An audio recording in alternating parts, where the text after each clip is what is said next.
Selamat sore. Hari ini hari Sabtu, tanggal 7 bulan Oktober tahun 2023. Tadi sebelum saya bikin renungan ini, harinya baik-baik saja, cuma agak mendung. Tapi setelah saya mempersiapkan segalanya untuk memulai ini, malah dia turun hujan gitu. Tapi walaupun bagaimana, bumi tetap memerlukan yang namanya hujan. Sebagaimana di kitab Sirak pasal 29 ayat 21 juga disebutkan, kebutuhan pokok untuk hidup ialah air dan makanan, serta pakaian dan perumahan untuk menudungi ketelanjangan. Dan juga kita tidak bisa merencanakan sesuatu, karena yang maha merencana itu adalah Dia. Ya, kitab Amsal pasal 19 ayat 21 di sana jelas. Banyaklah rancangan di hati manusia, tetapi keputusan Tuhanlah yang terlaksana. Yesaya pasal 55 ayat 8 dan 9 juga. Terus Amsal pasal 16 ayat 9. Hati manusia memikir-mikirkan jalannya, tetapi keputusan Tuhanlah yang terlaksana. Oke, di kesempatan kali ini bukan saya bermaksud untuk dongkol karena diganggu oleh hujan dalam membuat renungan ini. Ya, mudah-mudahan suaranya jelas gitu, tidak diganggu oleh suara berisik air hujan yang menimpa seng. Kalaupun berisik harap dimaklumi.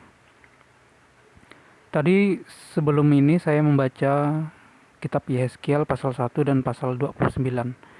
Untuk yang pasal 1 itu saya tidak begitu paham ya, itu mengilustrasikan tentang apa gitu.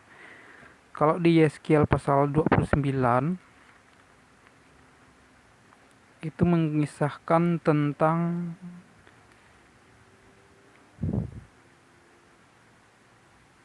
bukan pasal 29 yang mengisahkan tentang Oholia, ya persundalan, pasal 23 ya.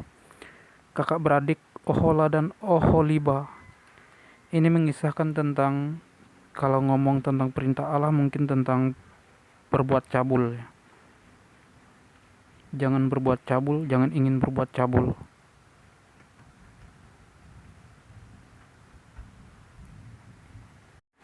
Dan mengenai percabulan ini pun panjang lebar dibahas di surat Paulus yang pertama kepada jemaat di Korintus pasal 6 ayat 12 sampai ayat 20. Nasihat tentang percabulan, di mana di sana saya kutip 1 Korintus pasal 6 ayat 18.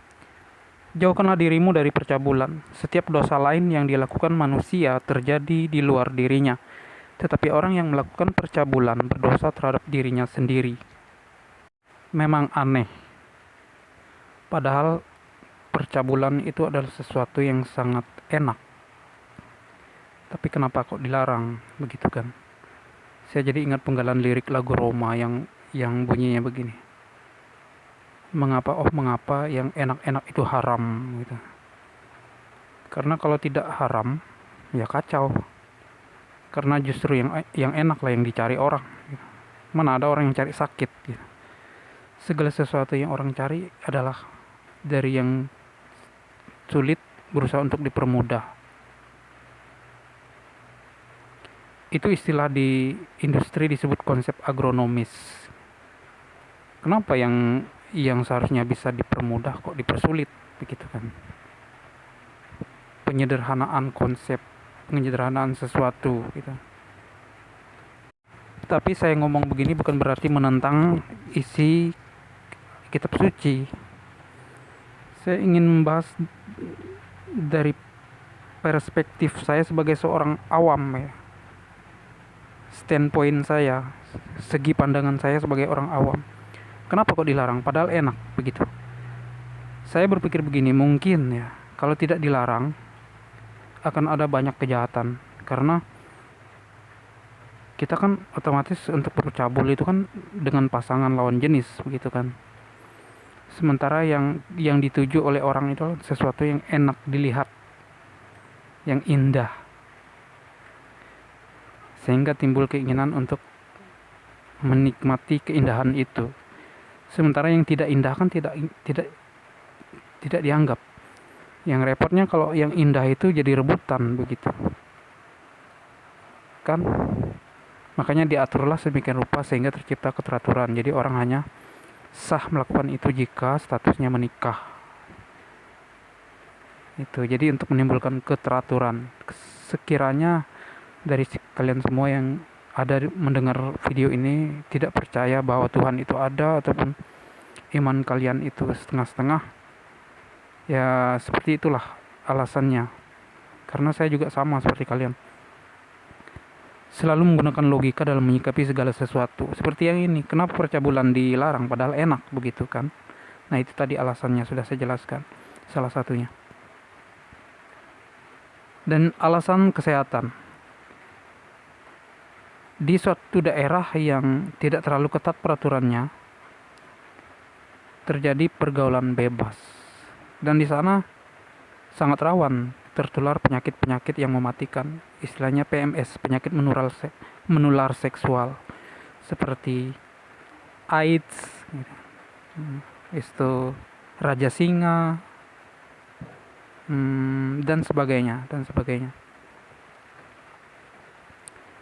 Dan sampai saat ini yang namanya penyakit AIDS itu belum bisa disembuhkan.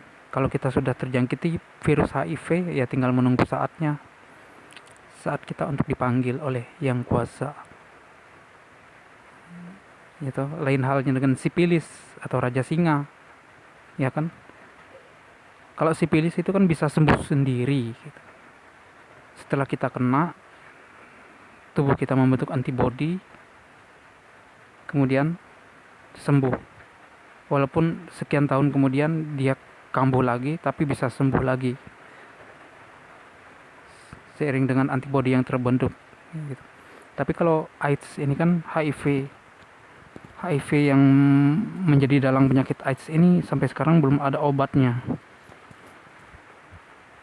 Itu alasan kedua secara logika kenapa percabulan itu dilarang. Pertama, untuk menciptakan keteraturan, meminimalisir kejahatan. Yang kedua, alasan medis. Dan seterusnya bisa kalian jabarkan sendiri. Kalau secara iman kan jelas memang dilarang gitu. Dari Alkitab, dari kitab suci tidak dibolehkan. Bahkan kita menikah kemudian cerai aja, jika pasangan kita yang kita ceraikan itu masih hidup, kita tidak bisa menikah lagi. Ya. Di Injil Matius pasal 19 ayat 9, kemudian Injil Matius pasal 5 ayat 32.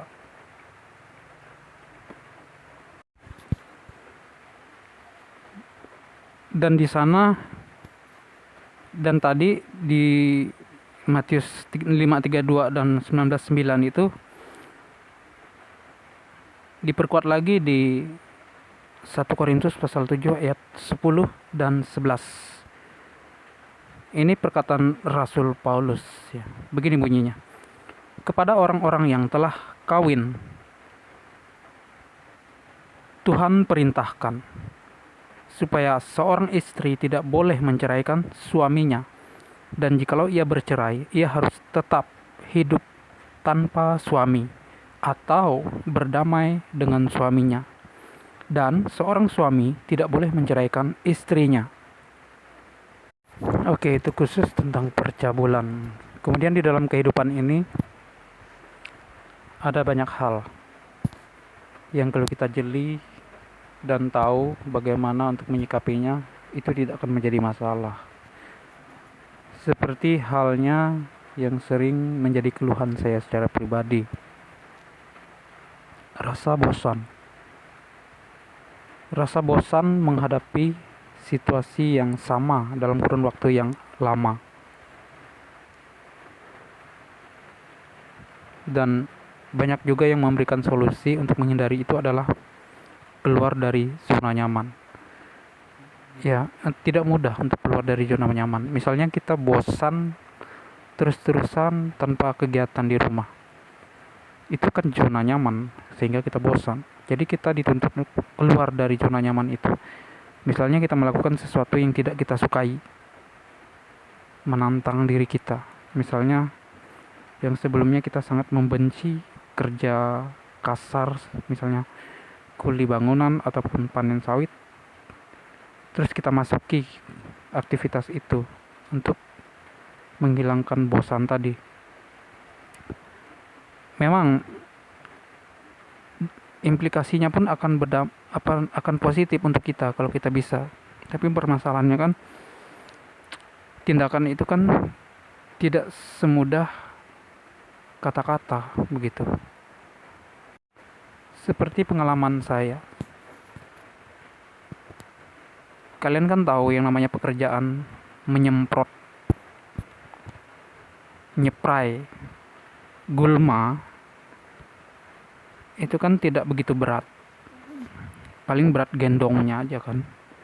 Ada itu alat yang di sini kami sebut tangki. Itu kan wadah untuk mencampur racun rumput dan air, kemudian diaduk, kemudian kita gendong, kita semprot ke gulma-gulma, apakah itu di kebun sawit ataupun kebun apalah. Sebelumnya saya memang pernah, tapi udah lama. Waktu itu tak ada masalah gitu. Tapi entah kenapa beberapa bulan yang lalu ketika ikut teman di kebun sawitnya, mungkin karena medannya yang agak bukan lagi agak ya, memang medannya itu untuk naik ke atas saja saya harus merayap begitu, curam. Jadi belum habis satu tangki itu saya semprot, saya sudah mau muntah, seperti masuk angin. Mungkin karena saya tidak mengikuti SOP sebagaimana seorang penyemprot yang seharusnya gitu. Saya kan cuma pakai celana bola, terus baju kaos lengan pendek, dan angin pun waktu itu dari bawah begitu kan. Saya semprot gulma maksud saya, tapi angin itu bawa racunnya dan menimpa saya. Mungkin karena itu juga, dan juga paginya saya belum sarapan ketika kawan itu datang, tinggal ikut aja begitu. Jadi udah masuk angin duluan. Maksud saya begini, untuk keluar dari zona nyaman itu tidak mudah, tidak semudah membalikkan telapak tangan. Tapi kembali lagi kepada nilai yang dianut oleh orang itu dan oleh lingkungannya. Jika dia selama ini merasa bersalah karena tidak punya aktivitas, dengan begitu walaupun dia pulang dalam keadaan yang capek, bahkan mungkin keracunan, setidaknya dia tidak merasa bersalah di hari itu karena punya kegiatan. Tapi sesuai dengan kitab Sirak pasal 30 ayat 15 dan 16 ya, disebutkan begini. Sehat dan walafiat lebih baik dari segala emas, dan badan tegap lebih baik dari kemewahan yang tidak terukur. Tiada kekayaan melebihi kesehatan badan, dan tiada kesukaan melebihi keriangan hati. Jadi kalau kita melakukan sesuatu tujuannya untuk dapat cuan, duit banyak, tapi mengorbankan kesehatan kita sendiri, itu menurut saya sudah bertentangan dengan ajaran firman Tuhan. Karena walaupun bagaimanapun tujuan kita bekerja ini kan untuk memperoleh penghasilan kan. Penghasilan itu kita pakai untuk menghidupi diri, untuk meneruskan hidup. Bukan berarti yang diutamakan malah penghasilannya itu. Apa guna penghasilan kita besar kalau kita tidak merasa bahagia di sana, begitu. Hidup ini kan harus balance ya, seimbang. Ada waktunya kita untuk senang-senang, ada waktunya kita serius, begitu. Jadi kalau selama ini kamu bekerja dan kamu tidak merasa happy di dalamnya, banyak yang menyarankan untuk kamu berpikir lagi, apakah akan tetap bertahan di situ ataupun mencari aktivitas yang baru. Begini ya, makna kerja itu kan memanusiakan manusia. Kalau maaf, walaupun tidak semua, kalau kita kerja di pabrik atau perusahaan itu kan yang menjadi tuntutan kita itu kan target produksi, target perusahaan gitu. Kalau kita harus mengorbankan waktu yang seharusnya kita bisa life balance, ada saatnya kita bisa bersenang-senang, refreshing, tiba-tiba karena perusahaan menuntut kita untuk harus bekerja sekian jam, 24 jam dikurang waktu tidur, kan itu sudah tidak manusiawi. Makna kerja itu sendiri pun sudah tidak ada pada pekerjaan itu sendiri. Memang tidak terluput dari nilai-nilai yang diyakini di dalam masyarakat, di lingkungan, dan nilai-nilai yang diyakini pribadi itu yang akan menentukan sikap orang dalam menjalani kehidupan, seperti yang pernah saya bahas di khotbah saya sebelumnya. Jika yang kita utamakan adalah penilaian orang, maka kita akan kehilangan jati diri. Kita tidak akan merasa happy jika apa yang kita lakukan itu tidak bernilai di mata orang. Kita akan merasa berarti hidup ini walaupun kita secara fisik terbebani, fisik mental terbebani, tapi hal itu membuat kita ada nilai di mata orang sekitar, di mata orang-orang yang mengenal kita. Ya, kembali lagi kepada prinsip masing-masing. Tapi secara pribadi saya punya prinsip begini, yang terpenting itu bukan apa kata orang, tetapi apa kata hati.